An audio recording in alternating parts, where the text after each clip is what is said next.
بسم اللہ الرحمن الرحیم۔ السلام علیکم۔ یوٹیوب چینل پر طارق متین آپ کو خوش آمدید کہتا ہے۔ سب سے پہلے آپ سے یہی درخواست کہ اگر آپ چاہیں تو چینل کو سبسکرائب کریں تاکہ وہ چیزیں جو میں چاہتا ہوں آپ تک پہنچیں وہ آپ تک پہنچ سکیں۔ اب جب آپ یہ ویڈیو دیکھ رہے ہیں تو فادرز ڈے جو ہے وہ اپنے اختتام کو، پاکستان میں تو کم از کم اپنے اختتام کو پہنچ گئے۔ دنیا میں بہت سارے ملکوں میں جہاں تاریخ نہیں بدلی ہے وہاں فادرز ڈے کی ساعتیں بھی باقی ہیں۔ میرے والد گرامی 3 عشرے پہلے ہم سے رخصت ہوئے تھے، خالق حقیقی سے جا ملے، تو آپ سے درخواست کہ ان کے لیے اگر آپ ایک بار سورہ فاتحہ پڑھیں تو میں آپ کا ممنون رہوں گا۔ اور ساتھ ہی میری یہ دعا کہ اللہ آپ سب کے سروں پر آپ کے والدین کا سایہ سلامت رکھے۔ اور اس فادرز ڈے پر، یہ جو آپ نے تھمبنیل میں لکھا وہ دیکھا ہے، فادرز ڈے پر پاک فوج کے لیے فضل الرحمن کا خصوصی پیغام، تو یہ بالکل درست بات ہے، اس پر بات کرتے ہیں۔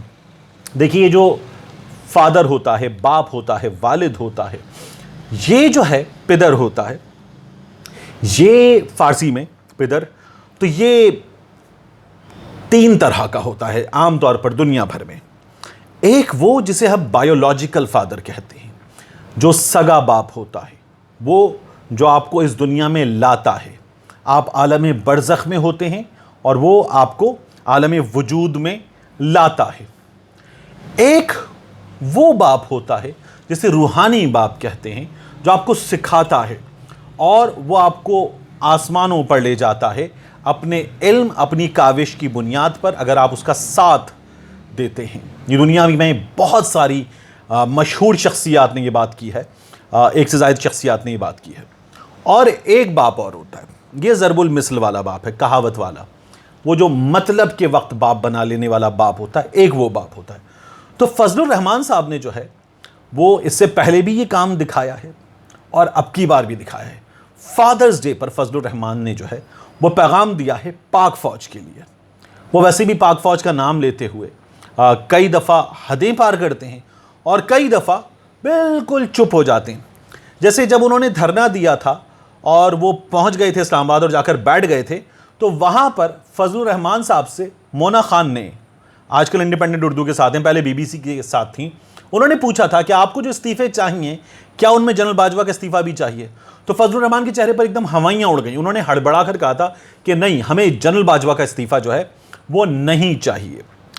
اور اس سے پہلے کئی دفعہ فضل الرحمن جو ہیں وہ پاک فوج کے لیے سلام صاحب یہ کردار ادا کر چکے ہیں۔ وہ کھل کے فوج پہ حملہ کرتے ہیں اور یہ حملہ اسی لیے کیا جاتا ہے کہ جہاں اپنا الو سیدھا کرنا ہو، جہاں ٹخنے پکڑنے ہوں، وہاں ٹخنے پکڑے جا سکیں۔ تو فضل الرحمن نے اس سے پہلے بھی کیا ہے، مشرف کے ساتھ انہوں نے LFO کیا تھا۔ تو یہ جو ہیں اب کی بار ایک بار پھر یہ کہہ رہے ہیں کہ ہم فوج سے بات چیت کے لیے تیار ہیں۔ آپ اس جملے کو کہ فضل الرحمن فوج سے بات چیت کے لیے تیار ہیں، PDM کے سربراہ یہیں رکھیں، اور پھر ایک اور جملہ ساتھ میں آپ کے ذہن میں فوراً گونجنا چاہیے۔ وہ جملہ ہے شہباز شریف کا۔ شہباز شریف نے ابھی جو قومی اسمبلی میں لمبی تقریر کی تھی، اور اس تقریر کے موقع پر انہوں نے یہ اس تقریر کی بات کہا تھا کہ اپوزیشن کو کوریج نہیں ملتی۔ یعنی ایک شخص جس نے 5 گھنٹے 6 گھنٹے لمبی تقریر کی، وہ یہ کہہ رہا تھا کہ اپوزیشن کو کوریج جو ہے وہ نہیں ملتی۔ تو شہباز شریف صاحب نے کہا تھا کہ پاکستان کے لیے کسی کے بھی گھٹنے پکڑنے کو تیار ہوں۔ اس سے پہلے ایک اور جملہ بھی آپ کو یاد آنا چاہیے۔ یہ جملہ جو ہے میاں نواز شریف نے کہا تھا، اور میاں نواز شریف نے کہا تھا کہ اسٹیبلشمنٹ سے بات چیت کے آپشنز پر ہم غور کریں گے، کیونکہ ان کی جماعت کے لوگوں نے انہیں کہا تھا کہ اس وقت جس رستے پر آپ چل رہے ہیں اس رستے پر آپ حکومت بنانے کے قابل نہیں ہو سکتے۔ تو میاں نواز شریف نے یہ بات کی تھی، اور پھر میاں نواز شریف کی جماعت کا اجلاس ہوا تھا۔ اس کے بعد جو ہے میاں نواز شریف صاحب نے شوکت عزیز صاحب کے حوالے سے، شوکت صدیقی صاحب کے حوالے سے ایک سوال بھی کیا تھا۔ اب بہرحال فضل الرحمن صاحب جو ہیں انہوں نے یہ ذمہ داری سنبھالی اور کہا ہے کہ ہم فوج سے بات چیت کے لیے تیار ہیں۔ فوج عمران خان کی حکومت کی پشت پناہی چھوڑ دے، اس سلیکٹڈ کو لا کر فوج نے بٹھایا ہے، فوج پیچھے ہٹ جائے اور ہمیں ہماری سیاست کرنے دے۔ یہ بات جنرل باجوہ بھی، جنرل فیض حمید بھی فضل الرحمن کو، دیگر اپوزیشن رہنماؤں کو بتا چکے ہیں کہ آپ کے سیاسی مسائل کا حل پارلیمان میں ہے، آپ کے عدالتی مسائل کا حل کورٹ میں ہے، قانونی مسائل کا حل کورٹ میں ہے، ہمارا اس سے لینا دینا نہیں ہے۔ لیکن ایک بار پھر انہوں نے فوج کو مخاطب کیا ہے۔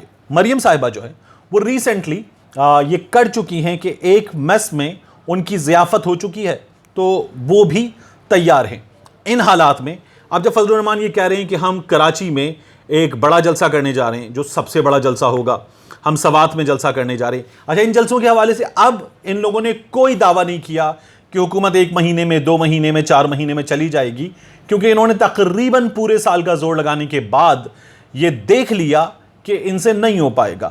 اب جو ہے یہ بڑے جلسے کریں گے اور ایک بار پھر عوام سے رابطہ منظم اور مربوط کرنے کی کوشش فضل الرحمان کا کہنا ہے کہ ہم کر رہے ہیں۔ فضل الرحمان نے ایک لطیفہ اور سنایا، انہوں نے یہ کہا ہے کہ یہ جو عمران خان نے کہا ہے ایبسلیوٹلی ناٹ، اور بتایا کہ ہم کسی صورت امریکہ کو اڈے نہیں دیں گے، یہ عمران خان نے فضل الرحمان کے دباؤ پر کیا ہے۔ ان کا یہ کہنا ہے کہ میرا پی ڈی ایم کا، میری جماعت کا، اپوزیشن کا اتنا دباؤ تھا کہ عمران خان نے امریکہ کو انکار کیا ہے۔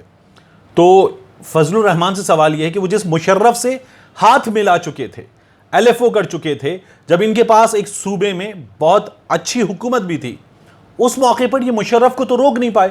جس کے پاس اختیار نہیں تھا حکمرانی کا، جواز نہیں تھا، اس مشرف کو یہ روک نہیں پائے۔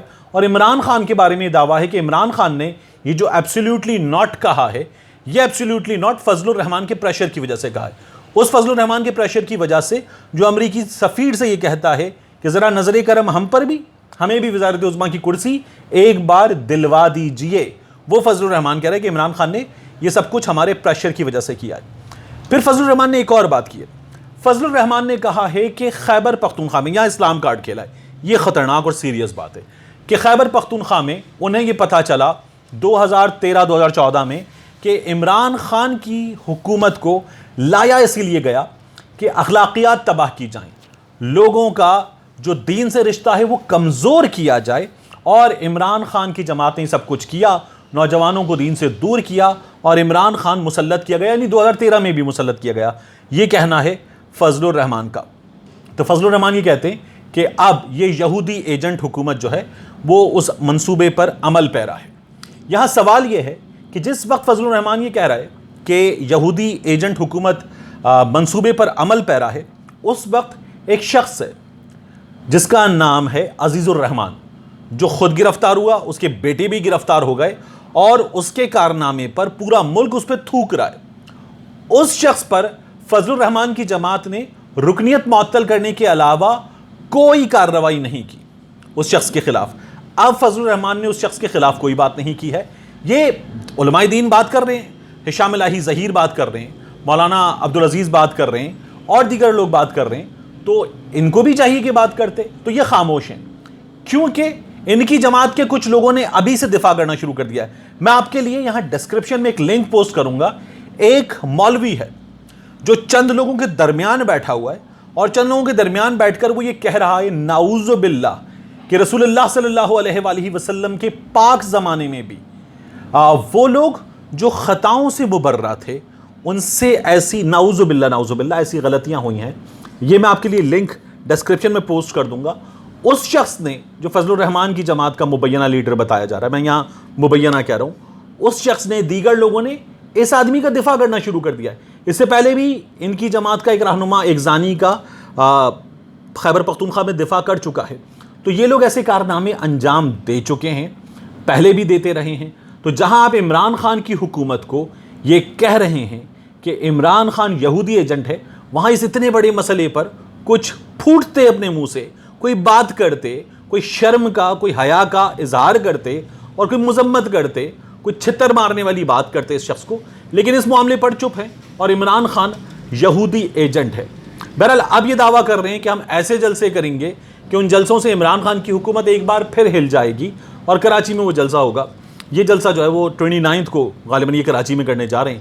میں آپ کے سامنے براہ راست دکھاؤں گا آپ کو کراچی سے، کیونکہ میں اس وقت کراچی میں ہوں، اور دکھائیں گے آپ کو کہ یہ جلسہ کیا ہے، پاکستان پیپلز پارٹی کی صوبائی حکومت کے بغیر یہ لوگ کر کیا سکتے ہیں، اور اگر کرنے میں کامیاب کچھ ہوتے ہیں تو اس کے پیچھے حقیقت کیا ہے۔